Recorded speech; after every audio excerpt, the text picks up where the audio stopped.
Hola, ¿qué tal? Otra vez con un nuevo episodio del podcast de Veritas Fidei. Somos sus anfitriones, mi esposa, compañera y productora del podcast, Mónica Franco. Mónica, ¿cómo estás? Hola, Cris. Hola a todos, bienvenidos. Yo estoy muy bien. ¿Cómo estás, Cris? Bien, bien, feliz de estar contigo y otra vez, como todos los martes, con todos ustedes que nos acompañan. Y felices de estar aquí. Obviamente, a pesar de tener un tema denso y un tema difícil las últimas semanas, que por cierto, hoy vamos a concluir, estoy muy contento de estar aquí porque pues estos son temas que mucha gente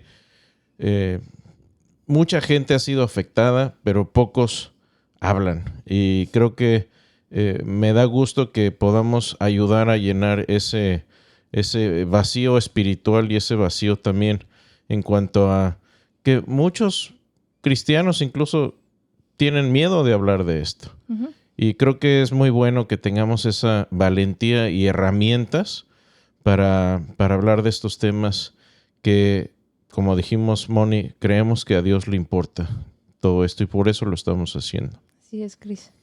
Pues aquí tenemos un saludito antes de empezar de volada. Elder Omar Díaz. Dios les bendiga, hermanos, aquí esperando que inicie el podcast. Ya me había perdido algunos en vivo, pero siempre los escucho en el replay, en el trabajo. Dios los siga dando esa sabiduría para poder exponer estos temas tan interesantes que nos ayudan a perseguir la meta. Gracias, Elder. Y bueno, como ustedes saben, todo este material se queda grabado aquí en Facebook, en YouTube. Lo subimos los audios también a las plataformas de podcast más importantes, a iTunes, a Spotify y en la misma página nuestra de Veritas Fidei también. Ahí pueden escuchar todos los podcasts, el de ahora y todos los anteriores que ya venimos haciendo por un rato ya. Así es. De hecho, Cris, este viernes es 28. Este viernes. Sí, este viernes cumplimos 2 años del primer podcast ¿En que serio? hicimos, del primer programa que salió al aire. Pues bueno, ahora sí que por la gracia de Dios y 2 años, nosotros tuvimos mucho el sueño de hacer este podcast juntos y de hablar de estos temas que muy poco se abordan en las iglesias y pues es una bendición saber eso, Moni. Gracias por recordarlo y bueno, el festejo es para Dios y gloria para Él. Pues antes de empezar aquí hay otro saludo. A Lirio Augusto Cañaveral Valle, muy buenas noches. Gracias por este y cada tema tratado. Dios los bendiga y saludos desde Medellín, Antioquia, Colombia. Gracias, Alirio. Un abrazo hasta Colombia, todos nuestros amigos y hermanos por allá en el sur de las Américas. Pues, ¿qué te parece si comenzamos, Cris? Hoy vamos a cerrar el tema del aborto. Es el último. Y no es el más difícil, yo creo que es el respiro. Sí, es un respiro por un lado, pero también es algo confrontacional. Uh-huh. Y el tema de hoy, sin más rodeos, es ¿qué hago? Y aquí hablando espiritualmente, ¿qué hago si ya tuve un aborto? Sabemos de experiencias cercanas que una persona que ha pasado por un aborto, y aquí no me refiero nada más a mujeres, me refiero también a hombres, que se enteran que van a ser mamá o papás y uno o los dos, ¿sí? O la familia les motiva a abortar o ellos deciden abortar o uno nada más simplemente la mamá dice voy a abortar y a veces el papá no está de acuerdo. Y ambas partes sufren invariablemente, obviamente, al menos que uno tenga cauterizada la conciencia completamente, porque sabemos lo que está pasando. Está sucediendo la eliminación de un ser humano de nuestro planeta. Y ¿qué remedio tiene esto? Bueno, obviamente sabemos que la muerte físicamente no tiene remedio, pero ¿qué de la culpa? ¿Qué de las secuelas de eso? ¿Qué del dolor de todo eso? Y aquí es donde podemos hablar de buenas noticias.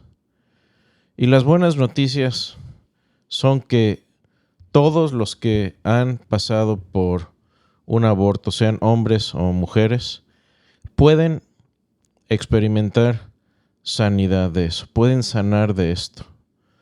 Obviamente hay consecuencias y las consecuencias difícilmente se pueden eliminar.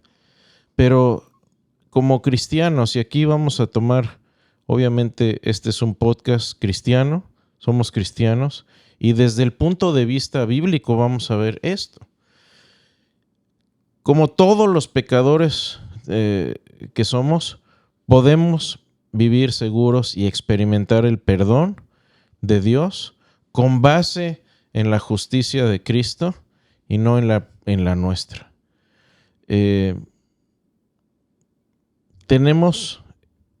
Obviamente tenemos que ver esto en el contexto bíblico, amigos, hermanos, Moni, y qué es lo que Dios dice acerca de nuestra culpabilidad en cuanto a cosas de este tipo.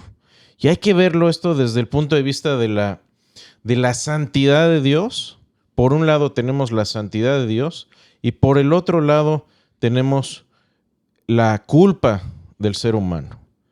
Y ahí es donde entra este aparente conflicto, pero en medio de esto está el perdón de Dios por medio de Jesucristo. Entonces, aquí es donde entra el Evangelio. ¿Y el Evangelio qué es? Bueno, ya dijimos, vamos a hablar de buenas noticias. Evangelio es exactamente lo que quiere decir. Eu, que es un prefijo en griego que significa bueno, y agelios, que significa noticias. De hecho, de ahí viene la palabra ángel, que significa mensajero o el que lleva noticias. El Evangelio es entonces las buenas noticias. ¿Y qué es el Evangelio de Jesús? ¿Cuál es el Evangelio de Jesucristo? Vamos a resumirlo muy rápido. Primero, Dios diseña un mundo bueno en el que los seres humanos fueron creados para adorarle, para disfrutar de comunión con Dios. Pero el hombre se rebela voluntariamente contra Dios. Y aunque estos seres humanos rebeldes merecen la ira de Dios, Dios pospone su juicio y en vez de enviar su juicio, manda a Jesús para que reciba el castigo que la humanidad merece. Así que, por designio de Dios, Jesús es asesinado y torturado en una cruz por las mismas personas que viene a salvar. Pero la historia no termina ahí. 3 días después, Dios confirma el mensaje y sacrificio de Jesús al resucitarlo entre los muertos. Y como resultado de esta obra de Jesús en su favor, el pueblo de Dios, es decir, todos ellos, indignos de algo más que la muerte, si fueran juzgados obviamente por sus propios méritos, son declarados justificados por Dios Padre, quien los adopta como sus hijos e hijas. Ese es el mensaje del Evangelio en resumen. Ahora, como todos los pecadores, hombres y mujeres, antes o después del aborto, necesitamos este mensaje. Necesitamos, como dijo Jesús, nacer de nuevo, este nuevo nacimiento. Y una vez que este nuevo nacimiento sucede, podemos vivir seguros de que nuestros pecados pasados, presentes y futuros son perdonados. Sí, el Evangelio es una buena noticia, pero solamente, fíjense, y esto lo decía C.S. Lewis, una persona no va a entender el Evangelio, las buenas noticias, al menos que primero entiendas las malas noticias. Y aquí me van a perdonar, pero vamos a hablar un poco de estas malas noticias, porque la Biblia es muy clara Y por cierto, son muy malas noticias. La Biblia es muy clara en que no nacemos inocentes y nos volvemos malos. De hecho, empezamos mal y seguimos mal, y a veces peor. Jeremías 17:9 dice: engañoso es el corazón más que todas las cosas y perverso. ¿Quién lo entenderá? Se lamenta el profeta Jeremías. Yo creo, Moni, que si el profeta Jeremías hubiera visto los lemas hoy en día de la cultura, y sobre todo le llamo a los lemas de Disney, ¿no? Sigue tu corazón. Si sigues tu corazón, te va a pasar exactamente lo que advierte aquí el profeta Jeremías. Engañoso es el corazón más que todas las cosas y perverso. El hombre, el ser humano, el corazón del ser humano tiene un problema que necesita ser corregido. Entonces, el testimonio de la Escritura, de la Biblia, es que todos los que leen esta frase merecen juicio, ¿sí? Y todos nosotros nos hemos rebelado contra Dios. Hay una película del oeste que se llama Unforgiven, de Clint Eastwood. Y en esta hay una escena ahí donde su compañero Will mata a un hombre por primera vez y se queda muy pensativo. Y Clint Eastwood le dice: es un infierno matar a un hombre. Y el otro le contesta: sí, bueno, supongo que se lo merecían. Y él le dijo, Clint Eastwood le dice: todos nos lo merecíamos, chico. Todos nos lo merecíamos. Por lo menos en películas de Hollywood al menos entienden estas cosas, que todos merecemos la muerte. Y no solo esto, Jesús habló muy claramente de este tema en Lucas 13. Y me gustaría abrir un poquito y pasar un poquito de tiempo en este pasaje, porque es el único pasaje donde Jesús habla directamente del problema del mal y del sufrimiento a cierto detalle en toda la Biblia, y habla de mal causado por el hombre, es decir, el mal moral, y mal causado por accidentes naturales, mal natural. Y imagínense que llegan por ahí, dice la Escritura, que llegaron unos galileos. Llegaron en Lucas 13:1, si quieren seguirlo con su Biblia. Dice: en este mismo tiempo estaban ahí algunos, no sabemos quiénes eran, pero lo estaban cuestionando y le dicen a Jesús que hubo unos galileos cuya sangre Pilato había mezclado con los sacrificios de ellos. Fíjense, Pilato mata a unas personas y de hecho esa sangre de estos termina mezclándose con la sangre de los sacrificios del templo. Una abominación terrible. Y les responde Jesús. Esto es como que llegan con Jesús y le dicen: mira, Jesús, esto es una aberración. ¿Cómo Dios permite que mueran estos galileos inocentes? Y después Pilato agarre su sangre y haga una matanza. ¿Cómo es que Dios permite eso? Y Jesús les dice, fíjense lo que Jesús no dijo.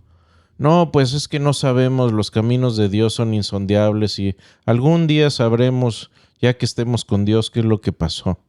No es lo que dice Jesús. Jesús es tajante y dice: ¿pensáis que estos galileos, porque padecieron tales cosas, eran más pecadores que todos los galileos? Os digo, no. Antes, si no os arrepentís, todos pereceréis igualmente. Siguiente pregunta. Y no solo se quedan ahí, Jesús les agrega y les dice: o aquellos 18 sobre los cuales cayó la torre de Siloé y los mató, ¿pensáis que eran más culpables que todos los hombres que habitan en Jerusalén? Os digo, no. Antes, si no os arrepentís, todos pereceréis igualmente. Jesús no les dice, ven, pobrecitos, ven, los voy a consolar y les voy a hablar de los insondables caminos de Dios. No, les dice, sí, murieron. Y si no se arrepienten, ustedes también morirán. Cris, voy a hacer un paréntesis aquí. Sí. Porque el guión que dijiste de la película más esto, hay muchas personas que, no sé, desde adolescentes o niños o adultos, que dicen, pues yo soy muy bueno, yo nunca he matado a nadie, yo nunca he robado nada. Es ese tipo de pensar el que no te va a llevar exactamente a los caminos de Dios. El de, yo soy muy bueno porque no he robado ni he matado. Bueno, y ese es un gran problema cultural hoy, Moni, porque si tú piensas que no estás enfermo, nunca vas a ir a ver al médico. Y por eso Jesús dijo, vengo a los enfermos. Vengo a sanar a los enfermos, pero se estaba refiriendo espiritualmente. Los que están sanos o los que se creen sanos nunca van a llegar a buscar al médico, aunque estén muriéndose. Pero Cris, ¿no todos hemos sido asesinos en algún momento? Dios dice, Jesús dice, cuando odias a tu hermano.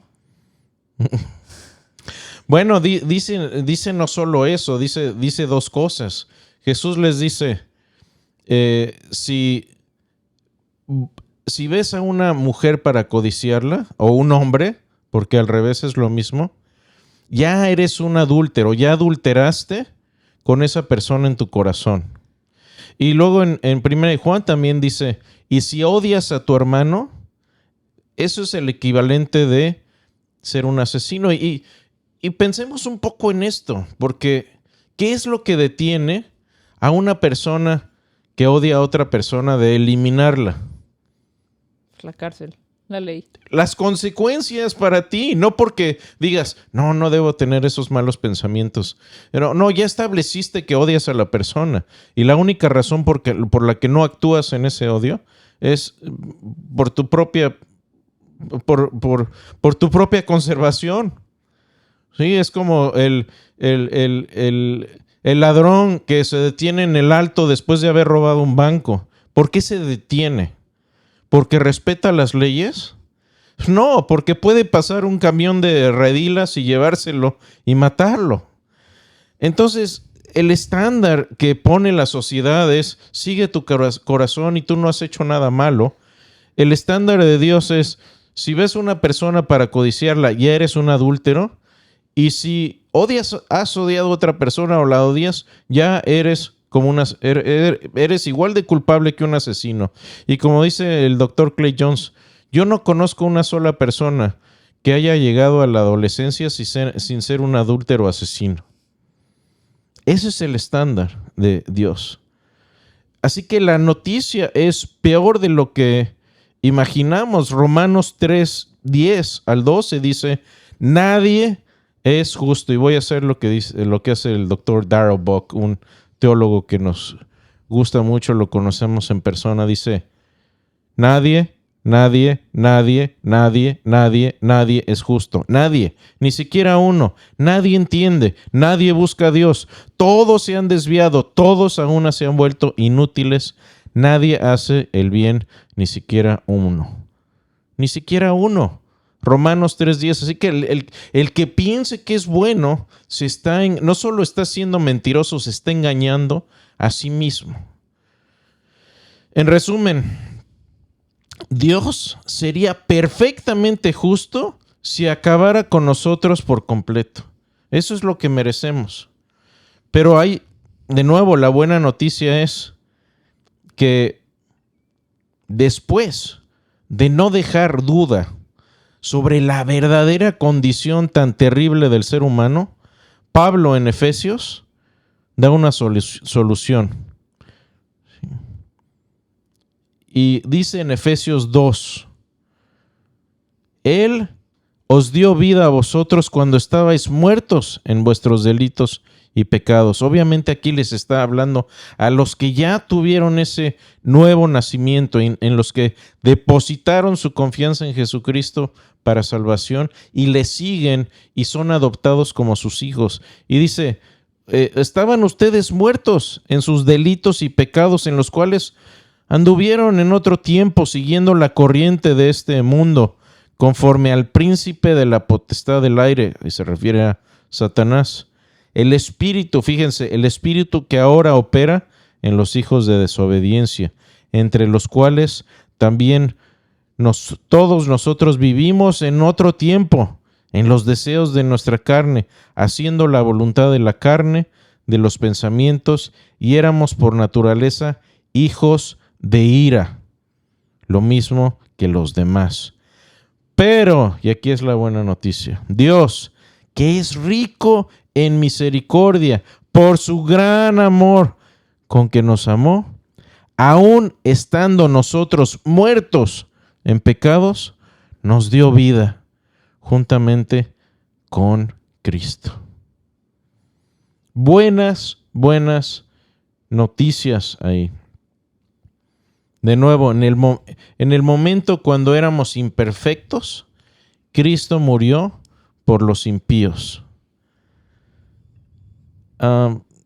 Segunda de Corintios 5:21 aclara también esto. Dice, Dios hizo pecado por nosotros, al que no tenía pecado, para que nosotros fuésemos hechos justicia de Dios en él. Es decir, Dios toma al justo, a Jesús el inocente, y vierte la ira y el castigo justo que merecíamos sobre él y hace justicia para que en vez de nosotros pagar por nuestras maldades y nuestras fechorías, Cristo toma en sí ese castigo.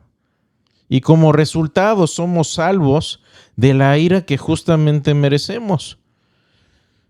Jesús es nuestro sustituto, Él es abandonado para que nosotros no fuésemos abandonados. Y esto es una gran noticia para el pecador que se arrepiente.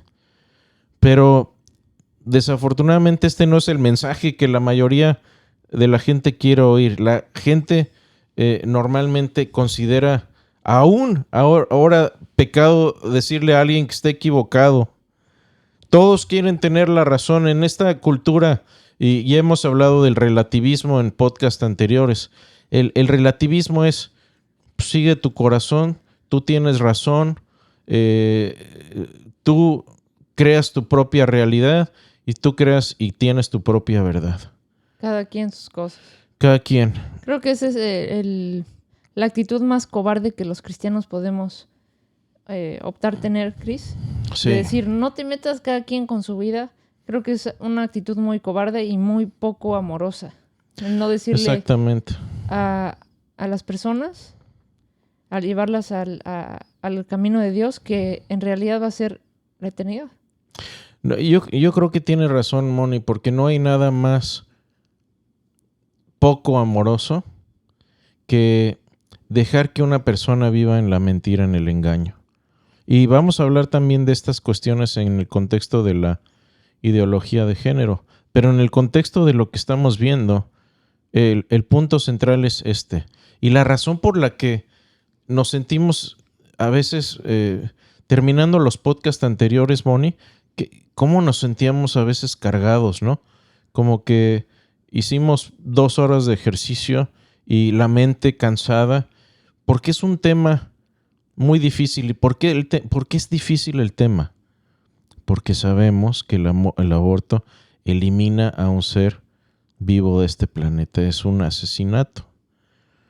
Y creo que le hacemos muy mal favor a la gente de tratar de enmascarar y endulzar el tema cuando no hay nada que endulzar.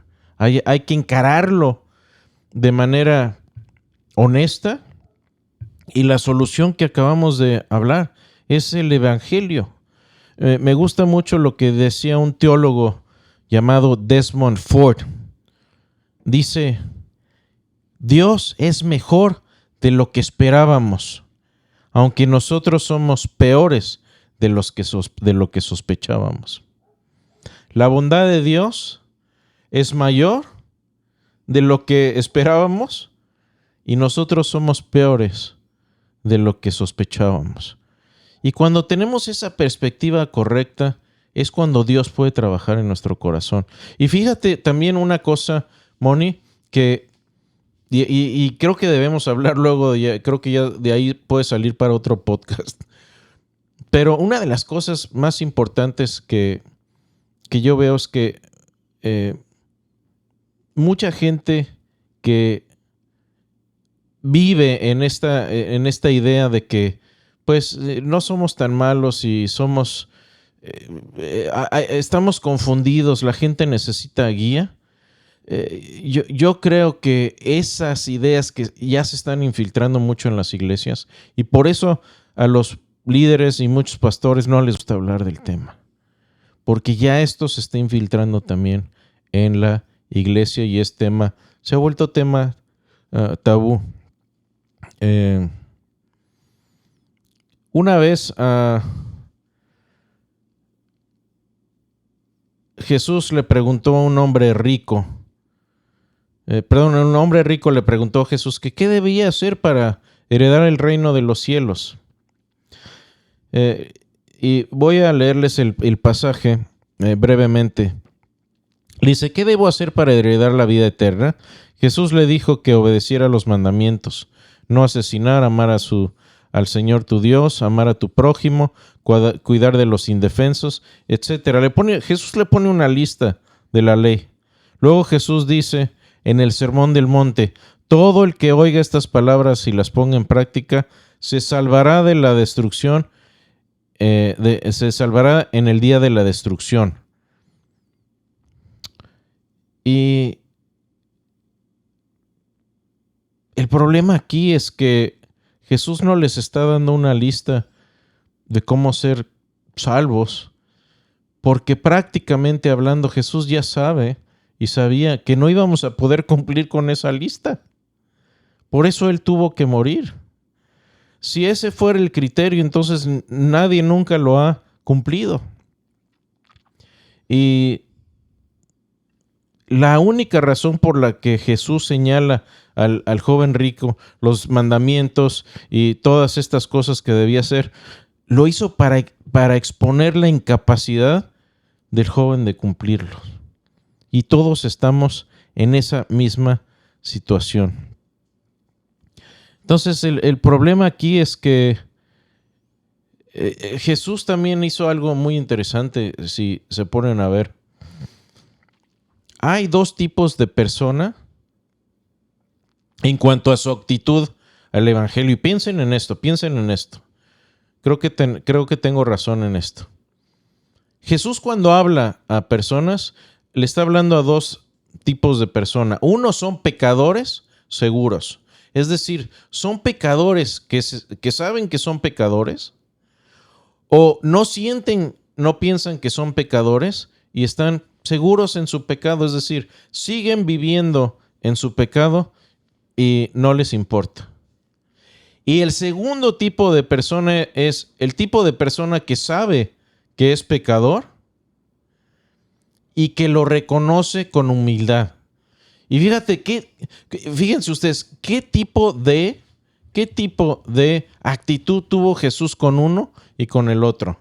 Bueno, con los pecadores seguros, ¿qué les predica Jesús? Juicio. ¿Cómo se comportó Jesús con los fariseos? ¿Qué les decía? No, vengan, por favor, siéntense aquí, vamos a hablar. Déjenme convencerlos de... No, les dijo, generación de víboras, sepulcros blanqueados, ciegos, guías de ciegos y muchas cosas más. Jesús le predica juicio a los pecadores seguros. ¿Y qué es lo que predica Jesús a los pecadores inseguros? Gracia y perdón. Bueno, como dicen aquí, WWJD, ¿no? What would Jesus do? ¿Qué haría Jesús? Exactamente eso. Y las personas que están seguras en su pecado, sea aborto, sea cuestiones de ideología de género, sea adulterio, sea mentira, sea robo, lo que sea, tenemos que hablar la verdad. Obviamente no somos Jesús, pero sí tenemos esa autoridad y tenemos sus palabras para confrontar estas cosas. Así que hay esta esperanza de que debemos entender que no hago obras buenas para ganarme el favor de Dios o para abrirme el camino del cielo. Nuestras buenas acciones nunca van a compensar las malas, nunca. Y afortunadamente Jesús cargó el castigo de mis pecados, de los suyos, para que yo no tuviera que hacerlo. Si yo tuviera que cargar mis propios pecados, me aplastarían. Lo único que elimina mi culpa ante Dios es la justicia de Jesús aplicada a mi persona. Es lo único. Y con esto en mente, tenemos que acercarnos a hablar con cualquier persona que sienta que Dios, ya sea que Dios no la perdona, un pecador humilde, o alguien que sienta, como dices bien, Moni, pues yo no he hecho nada, un pecador seguro. Y eso que dijiste, Chris, también muchas personas caen en el, híjole, he hecho tanto mal que no merezco perdón. Uh-huh. Y ya no merezco perdón y se sienten que no merecen amor, que no merecen perdón. Imperdonables se sienten y imperdonables. eso también es un engaño del enemigo, porque todos merecemos ese amor y ese perdón cuando lo buscamos sinceramente. Sí. Tienes razón, mucha gente vive en la culpa, que es otro extremo, de simplemente, y creo que también es irónicamente, creo que es una forma de arrogancia también, porque es como decir, no, Jesús, el sacrificio de Jesús no es suficiente para cubrir mi maldad. Y es un problema de arrogancia, es decir, no hay nada que pueda cubrir mi maldad. Y la Escritura es muy clara que Jesús puede limpiar tus pecados por completo. Entonces, esta justificación se refiere a nuestra condición ante Dios. Ya no somos condenados porque Jesús paga la pena por el pecado en mi lugar y vive, si uno ahora entonces vive en obediencia, en la obediencia que Dios existe. ¿Vas a vivir perfectamente? No. Yo creo que tenemos que ser honestos. Pero una cosa es caer en pecado y otra cosa es practicar el pecado. Muy, muy diferente. Así que cuando venga la culpa de esta que hablamos, Moni, que bien ilustras, Romanos 4 me parece muy, muy importante aquí. Porque ¿quién pues puede acusar a los elegidos de Dios? Y la respuesta la da Pablo: nadie. Porque Dios, ¿quién es el que justifica? Porque Dios es quien justifica. Y esto viene en Romanos 4:5 y Romanos 8:33. Y este perdón es algo completamente inmerecido, para que nadie se pueda jactar, ¿sí? Después de todo, Dios no tiene ninguna obligación de salvar a nadie. Mucha gente dice, no, es que Dios no salva a algunos. De hecho, si no salva a algunos, no tiene por qué hacerlo. Si salva a unos cuantos, lo hace. Y por cierto, no soy calvinista, pero si no salvara Dios a nadie, no está cayendo él en ningún tipo de error o de culpa, porque no tiene Dios obligación de salvar a nadie, lo hace por misericordia. Lamentaciones 3:22 dice que las misericordias del Señor no nos consumen, porque su pasión no se agota. Son nuevas cada mañana, grande es Dios tu fidelidad. Y ¿Cómo dices, Moni? No, es que no puedes, no tienes idea de lo mal que he hecho. Bueno, nosotros no podemos añadir nada a nuestra justificación. Es una obra que ya está saldada, es una obra terminada, y la confusión acerca de esto trae mucha depresión, diría yo, depresión espiritual y de dolor emocional. Una vez una mujer que fue participante de un aborto dijo: ¿qué pasa con las personas que cometen pecados mortales graves como el aborto? Incluso después de arrepentirse una y otra vez, los sentimientos de culpa persisten. ¿Cómo podría ser justificada ante los ojos de Dios? Y aquí cabe decir que en la justificación que recibimos, que es pura y sin mancha de Jesucristo, ese manto nos cubre por todos los pecados a los ojos de Dios, y somos declarados justos una vez y para siempre. Como dice la Escritura, el justo por los injustos, para acercarnos a Dios. Y eso es una gran noticia. Dios nos declara justos.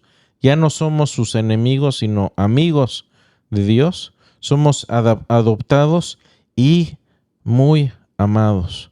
Entonces, el mensaje para una persona que piense así sería: ¿sabes qué? Anímate, no desesperes. Si estás en Cristo, eres una nueva criatura, y como dice la Escritura, las cosas viejas pasaron, Dios hace las cosas nuevas, y tus pecados te han sido perdonados. Necesitas dejar esa carga a Dios y decirle: ok, yo no puedo con esta carga, yo no puedo con esta culpa, te la doy a ti y voy a descansar, sabiendo que Dios te perdona.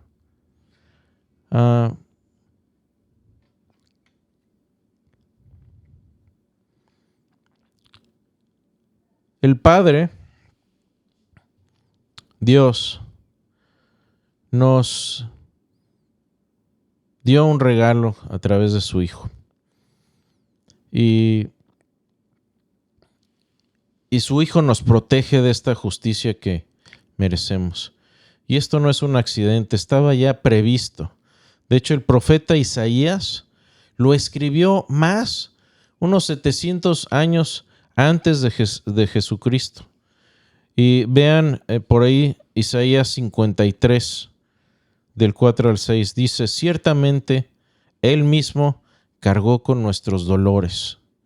Él fue traspasado por nuestras transgresiones. Él fue aplastado por nuestras iniquidades. El castigo nuestro bien cayó sobre Él, y por su flagelación fuimos sanados. Todos nosotros nos descarriamos como ovejas. Cada quien de nosotros se ha desviado por su propio camino.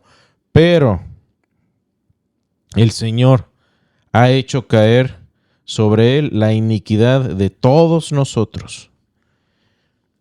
Solo Jesús puede pagar, y Él lo hace y lo ha hecho. Cuando Jesús está a punto de morir, dijo: consumado es. En griego, tetelestai. ¿Qué quiere decir? Está hecho. No hay nada más que hacer. No hay nada más que agregar. No hay nada más que agregar al sacrificio de Cristo. Está hecho. Está completo. Está terminado. Y solamente nos queda ¿qué? Confiar en esa promesa. Así que ahora ¿qué? Si has pecado participando en una decisión relacionada con el aborto, la solución a tu culpa no es la negación, no es ignorarlo, no es seguir llevando con la culpa, es recibir ese perdón de Dios. Y como cualquier otro pecado, la solución de ese perdón se encuentra al pie de la cruz. ¿Qué podrías decirle a una persona eso, que se deje de justificar, que la justificación es un asunto de Dios y que si tú decidiste abortar o te dejaste o te culpa tu novio, tu esposa, tu exnovio, y si tú quieres ser honesto, lo que tienes que hacer es reconocer lo que sucedió, reconocer tu parte de culpa en el asunto, voltear hacia Dios y de verdad pedirle, confesarle y pedirle perdón. Sí, tener la humildad de aceptar tu error, pero también tener la humildad de que mereces ese perdón cuando lo buscas. Sí.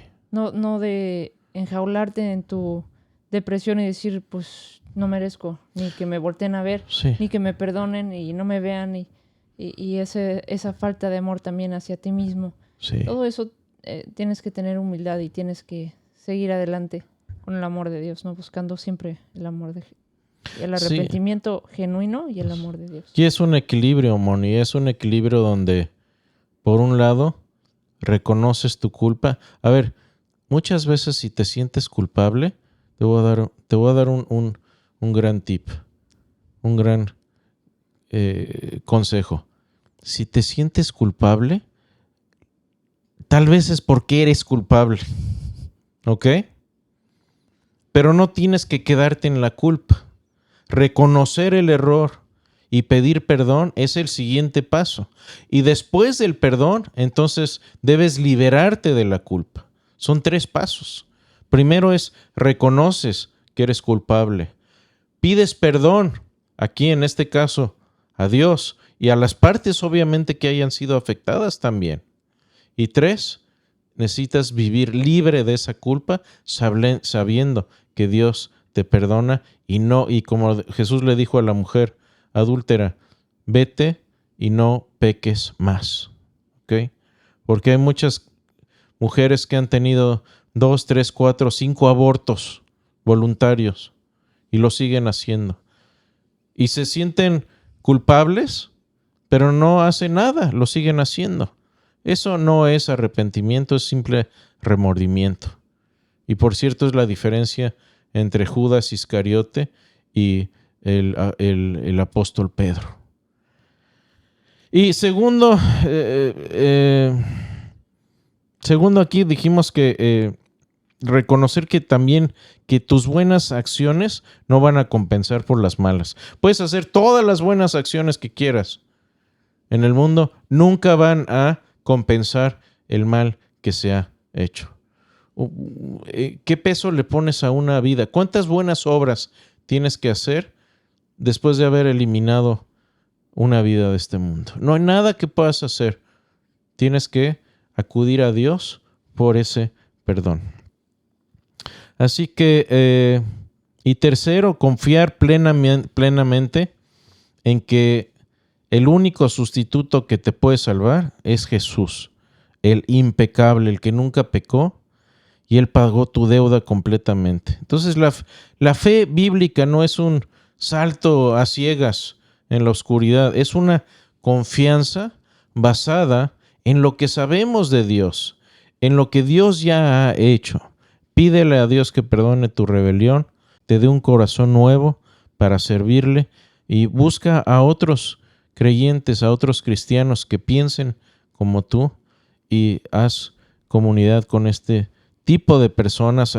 Muchas de estas cuestiones del aborto es una tristeza, pero hay muchas veces que la persona en sí dice, no, es que voy a tener al bebé. Y luego vienen amigos, malas influencias o familia y llegan a convencer a la persona de que lo mejor es que aborte. Aléjate de esas compañías. Necesitas buscar gente que te vaya a aconsejar de manera correcta. ¿Sí? Y establece una base firme para tu vida cristiana. Aprende lo que dice la Biblia, aprende los fundamentos de la doctrina cristiana y pensamientos cristianos. Estudia las palabras de Jesús, estudia las cartas de Pablo, estudia los libros principalmente de Romanos y Gálatas, donde se expone perfectamente el mensaje de salvación. Memoriza himnos y cantos cristianos que hablen del Evangelio. Inunda tu vida de este tipo de pensamiento, inunda tu vida de las palabras de Jesús. Otro teólogo también, y ya para ir terminando, James Montgomery Boyce, resume el Evangelio, me parece perfectamente. Y les voy a leer ya esta cita para terminar. Dice así: yo no estoy bien. Tú no estás bien. Nadie está bien. Y cuanto antes admitamos que no estamos bien y acudamos a aquel, con mayúscula, que sabe que no lo estamos, pero que de todos modos nos ofrece un camino de salvación, mejor estaremos. Fíjense, cuanto antes admitamos que no estamos bien. Es como un cáncer. Mientras más rápido te des cuenta y lo aceptes y te trates con un médico especialista, mejor prognosis vas a tener. Si niegas y te haces tonto de que pues me voy a curar aquí voy a hacerme mis menjurjes y voy a hacer como que no pasa nada. Esa es la peor forma de lidiar con una enfermedad mortal. Jesús no nos disculpa, nos perdona, nos llama pecadores. Sin embargo, dice en Lucas 5:32, no he venido a llamar justos, sino a pecadores al arrepentimiento. Si tú no te sientes pecador, eso es un pecado. Si sabes que eres pecador y lo aceptas, tienes oportunidad de pedir perdón a Jesús. Lo más importante en la vida es saber que Jesús puede salvarte del pecado. Y lo segundo más importante es saber que lo necesitamos. Y eso es lo que podemos hacer, Moni. Si alguien ya ha participado de esta práctica, aceptar que necesitas ese perdón. Y el único que te va a dar ese perdón, que te va a poder liberar realmente de esa culpa, va a ser Jesús. ¿Va a ser de un día para otro? No lo sé, tal vez no. Pero sí sé que es el único que te puede dar ese perdón pleno, y es el único que te puede salvar y guiar después de una cosa así. No tienes por qué vivir en la culpa. No tienes por qué vivir deprimido o en la tristeza. Hay perdón permanente, abundante y constante. Pero está en ti buscarlo y aceptarlo. Eso es lo que Jesús te ofrece. Muchas gracias, Cris. Aquí tenemos unos saludos y unas preguntas muy buenas. Adelante, Marco adelante. Antonio Díaz, muy queridos Cris y Moni, saludos de Ana Gloria y Marco desde Querétaro. Un abrazo muy, muy grande, compadres. Les mandamos un Dios los bendiga. Un abrazo muy cariñoso. Vito Pérez, bendiciones desde El Salvador. Vito, un abrazo hasta El Salvador. Gustavo Sánchez, buena tarde, noche, saludos y bendiciones desde Puebla, México. Gracias, un saludo allá al Terruño, Aquí viene Puebla. una pregunta, ya la hemos visto, pero bueno. Ajá. Joel B. Carvajal. Correcto. ¿Y por qué Dios no creó a la humanidad moralmente perfecta como Dios, a su imagen y semejanza? Quiero decir, muchas maldades como el aborto se evitarían sin la necesidad de tener problemas con el libre albedrío, ya que Dios es moralmente perfecto y al mismo tiempo posee libre albedrío. Yo te referiría a toda la temporada número... ¿Fue la primera? ¿La del problema del mal? Sí, fue el problema del mal. Sí. Toda la temporada número 1 te la recomiendo porque ahí ahondamos mucho en esto. Pero déjame preguntarte algo. ¿Has tratado de controlar el libre albedrío de una persona? No sé si eres papá o tengas hijos o no, pero ¿cómo obligas, fíjate, cómo obligas a una persona a hacer algo libremente? Las dos palabras claves es obligar y dos es libremente. Esas dos palabras son contradictorias. No puedes obligar a alguien a hacer algo libremente. Si lo estás obligando, entonces ya no es libremente. ¿Y qué es lo que sucede? Que Dios requiere que las decisiones sean libres, si no, no tienen significado moral, precisamente. Precisamente somos personas morales porque tenemos la capacidad de hacer el bien o no hacerlo, de negar el bien, que es hacer el mal. Entonces, para que nuestras decisiones tengan sentido moral, necesitan hacerse libremente. Y puedes ver muchas películas en cuanto a esto. Hay una película por ahí donde un grupo de hombres se cansan de sus mujeres y las reemplazan por robots que están de acuerdo con todo lo que quieren. Pero esa es un mundo de pacotilla, es un mundo de fantasía. Y no pienso que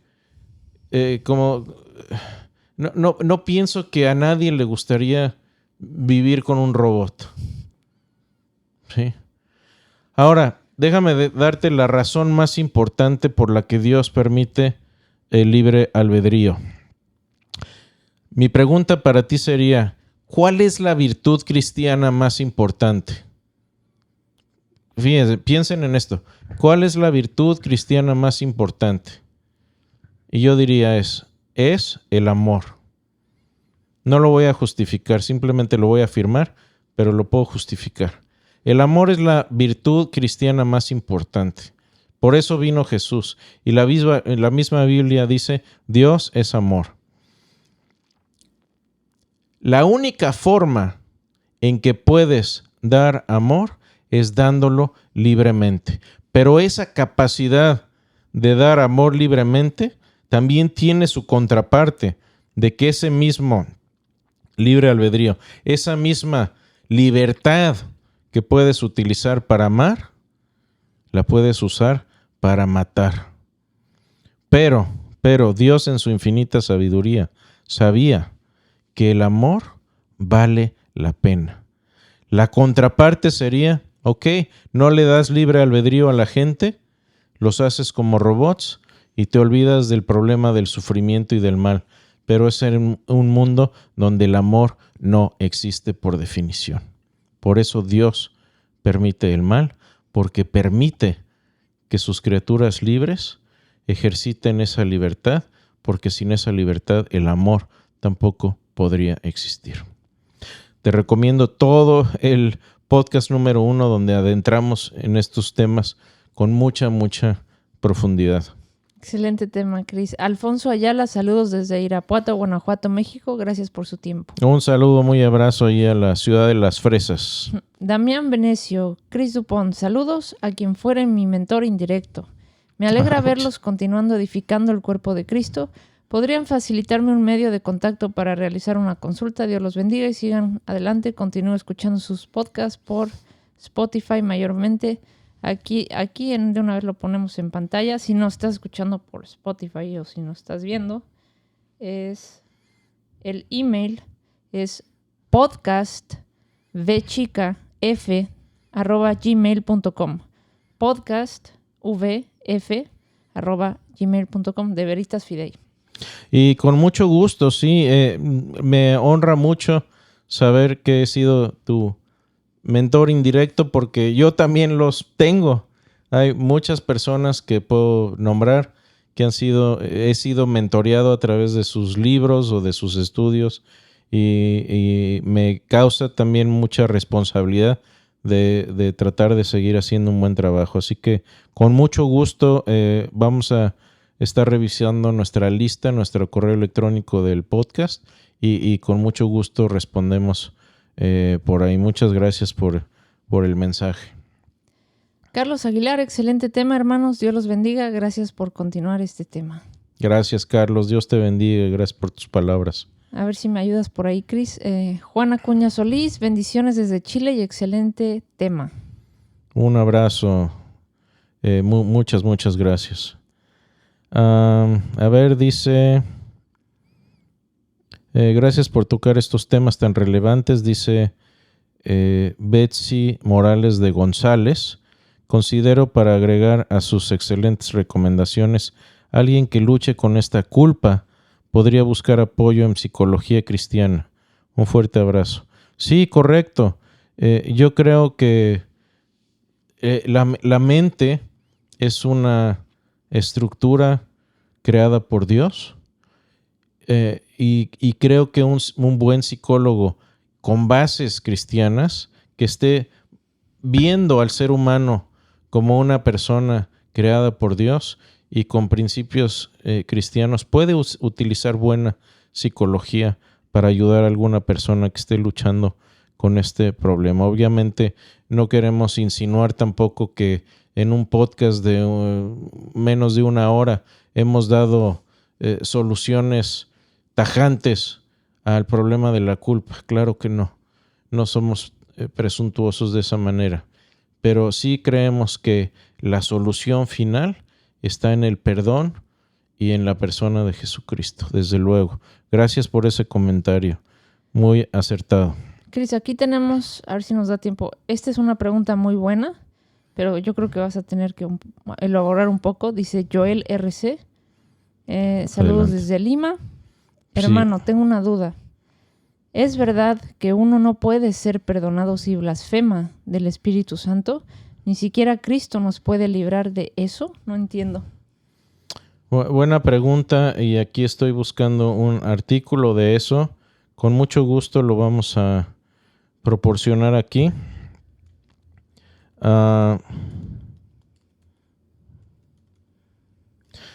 Y aquí la pregunta es acerca de, también relacionado con la culpa, pero hablando de la blasfemia del Espíritu Santo.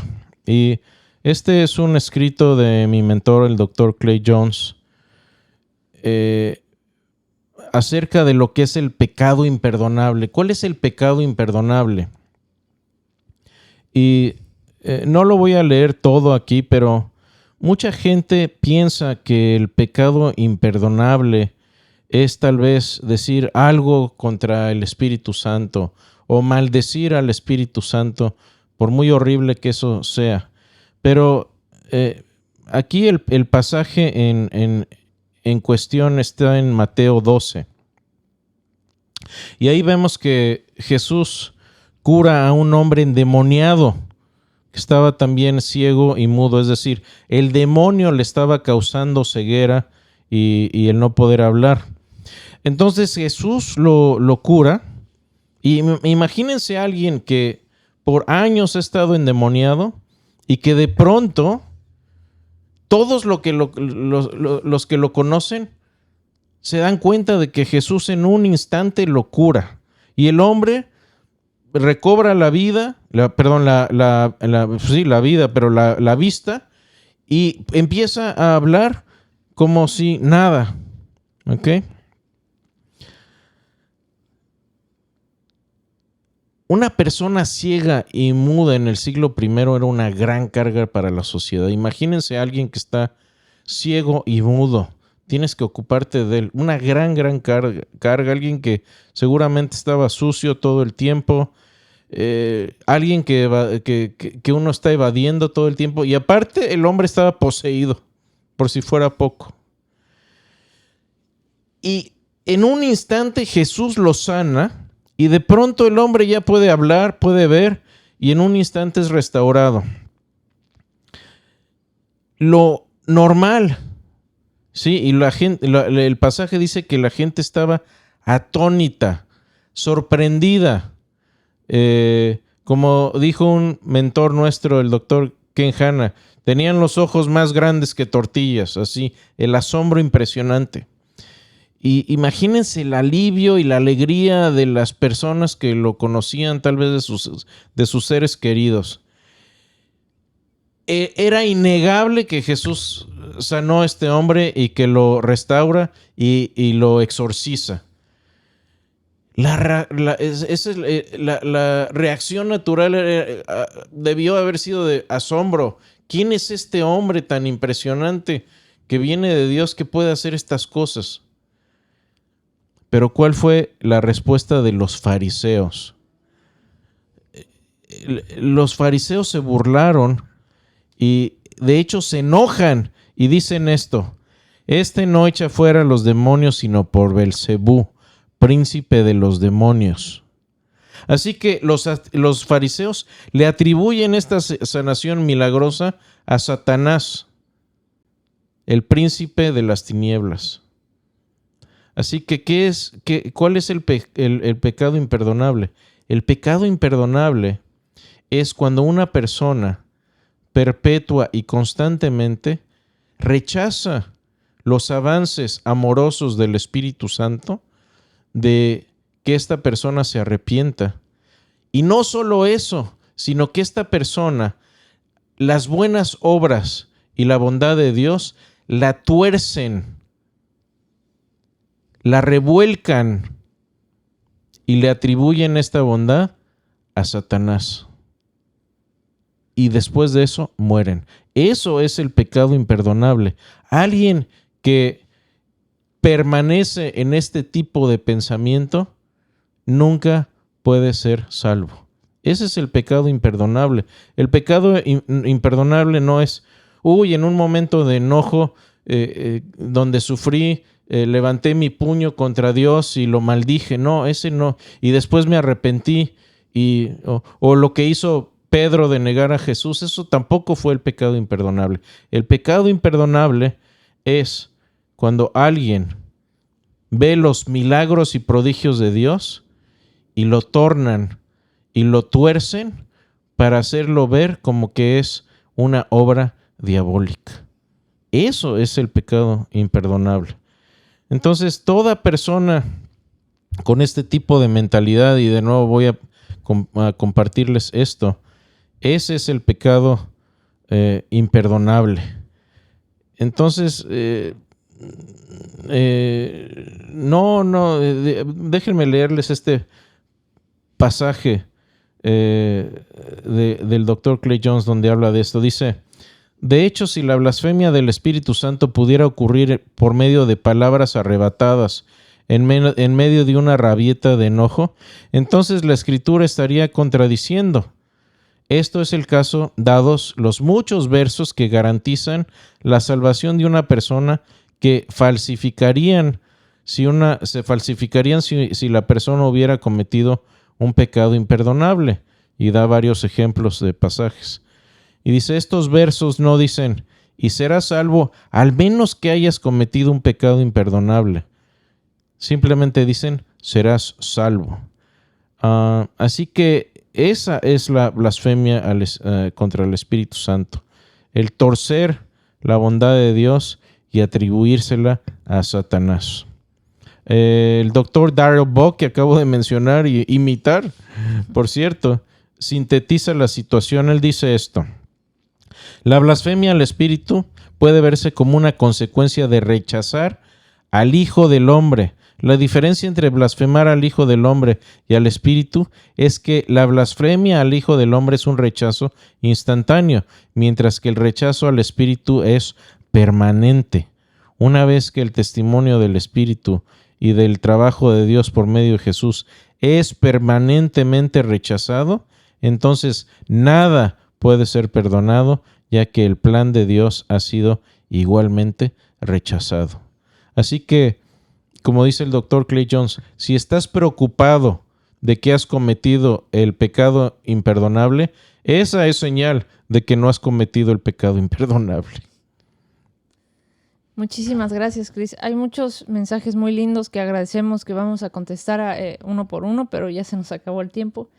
Y el próximo podcast va a estar muy interesante. Vamos a tener un invitado especial. No voy a decir quién, va a ser sorpresa, pero nos vemos aquí el próximo martes. Y antes de irnos, Cris, ¿algo que quieras añadir antes de cerrar con oración? Nada, muchos mensajes, vamos a responderlos. También está la cuenta de correo electrónico que visitamos y vemos regularmente para responderles. Si hay alguna cosa que quieran tratar con nosotros de manera más privada o alguna pregunta más personal, con toda confianza la pueden mandar ahí, sabiendo que vamos a respetar la privacidad de toda persona.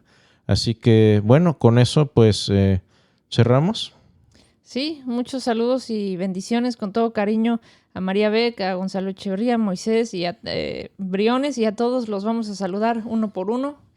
Muchas gracias por acompañarnos. Gracias a ustedes. Vamos a terminar. Señor, gracias por la bendición y la oportunidad de hablar de estas buenas noticias, Señor. Danos la humildad de primero también reconocer nuestra discapacidad, de buscarte de corazón, de a veces ser soberbios, Señor, y también a veces ser cobardes y no querer hablar la verdad, Señor. Ayúdanos a acercarnos a ti, a amar tu regreso, y amamos tu regreso, y te pedimos por cada persona que vaya a ver este mensaje, que encuentre perdón y que encuentre salvación en el único, en ti, que eres el único en el que hay salvación. En tu nombre, Jesús, oramos. Amén. Gracias, Moni. Una bendición de nuevo poder hablar de estos temas contigo a tu lado. Es un honor muy, muy grande. Y a todos ustedes, gracias por estar con nosotros. Y si Dios quiere, el próximo martes por aquí estaremos. Hasta luego. Gracias. Dios los bendiga. Hasta luego.